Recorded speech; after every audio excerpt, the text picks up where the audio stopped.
नमस्कार, मैं हूँ देवेंद्र सैनी और आज की वीडियो में आपका स्वागत है। आज हम क्लास 12th की इंग्लिश की बुक फ्लेमिंगो का चैप्टर नंबर 7 जिसका नाम है द इंटरव्यू की हिंदी समरी समझने वाले हैं और जिसके राइटर हैं क्रिस्टोफर सिल्वेस्टर। क्रिस्टोफर का जन्म 1959 में लंदन में हुआ था। वह हिस्ट्री के स्टूडेंट थे और वह एक प्राइवेट मैगजीन में रिपोर्टर भी रह चुके हैं। तो चलिए शुरू करते हैं लेसन की summary. The interview Christopher Sylvester द्वारा किए गए इंटरव्यूज़ के कलेक्शन जिसका नाम है पेंगुइन बुक ऑफ इंटरव्यूज़ का एक छोटा सा अंश है। पेंगुइन बुक ऑफ इंटरव्यूज़ 1859 से वर्तमान तक के इंटरव्यूज़ का एक कलेक्शन है और इस लेसन के दो पार्ट हैं। हम पार्ट 1 की हिंदी समरी समझते हैं। इस लेसन के पार्ट 1 में राइटर हमें इंटरव्यू की मेथड से हमें परिचित कराते हैं और वह हमें आगे बताते हैं कि इंटरव्यू की उत्पत्ति, उसका इन्वेंशन लगभग 130 वर्ष पहले हुआ। तभी से इसका विकास होता आ रहा है और अब ये सामान्य सी बात हो गई है। प्राचीन काल से आज तक लगभग प्रत्येक शिक्षित व्यक्ति ने कोई न कोई इंटरव्यू पढ़ा होगा और दूसरी ओर लाखों फेमस लोगों ने इंटरव्यू दिया भी होगा। राइटर यह बताते हैं कि एक इंटरव्यू के कार्य, गुण और अवगुण के संबंध में लोगों की अलग अलग ओपिनियन होती हैं। कुछ लोग इसे सत्य का स्रोत मानते हैं जबकि कुछ लोग, स्पेशली स्टार्स जो फेमस पर्सनालिटीज़ होते हैं, वह इससे घृणा करते हैं। वह इसे उनके व्यक्तिगत जीवन पर आक्रमण मानते हैं। वह ये मानते हैं कि इंटरव्यू उनकी चमक को कम कर देता है। आगे राइटर हमें बताते हैं कि इंटरव्यू के विषय में अलग अलग लोगों की अलग अलग ओपिनियन होती हैं। तो यहाँ पर कुछ लोगों की ओपिनियन के विषय में हम जानते हैं। पहला V.S. नायपॉल जो कि एक राइटर हैं। उनका ये मानना है कि कुछ लोग इंटरव्यू से घायल हो जाते हैं, इसलिए वह इंटरव्यू को पसंद नहीं करते हैं।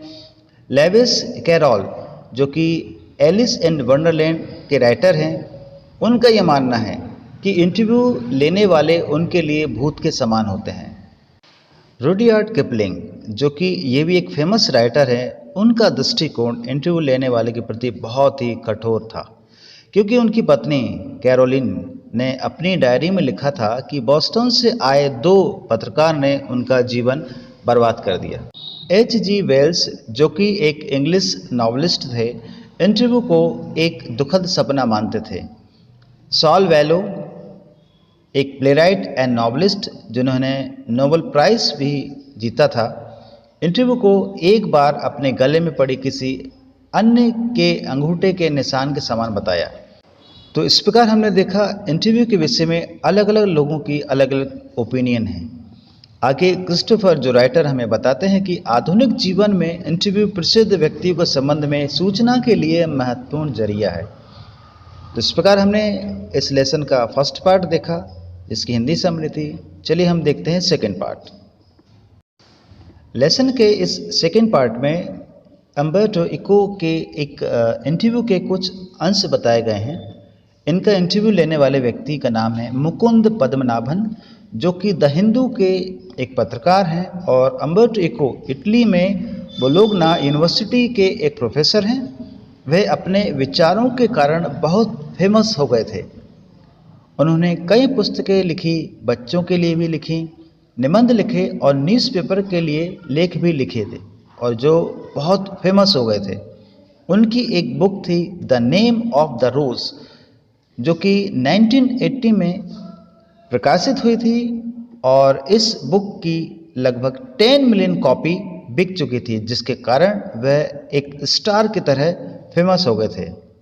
अम्बर्टो इको का इंटरव्यू बिना किसी इंट्रोडक्शन से प्रारंभ होता है और राइटर उनसे यह प्रश्न करते हैं कि इको इतना अच्छा कैसे लिखते हैं। इस पर इको कहते हैं कि अच्छा लिखने के पीछे एक ही फिलॉसफी है और वह है अहिंसा और शांति। और वह ये आगे बताते हैं कि वे एक प्रोफेसर हैं और वे शैक्षणिक सभाओं में जाते हैं।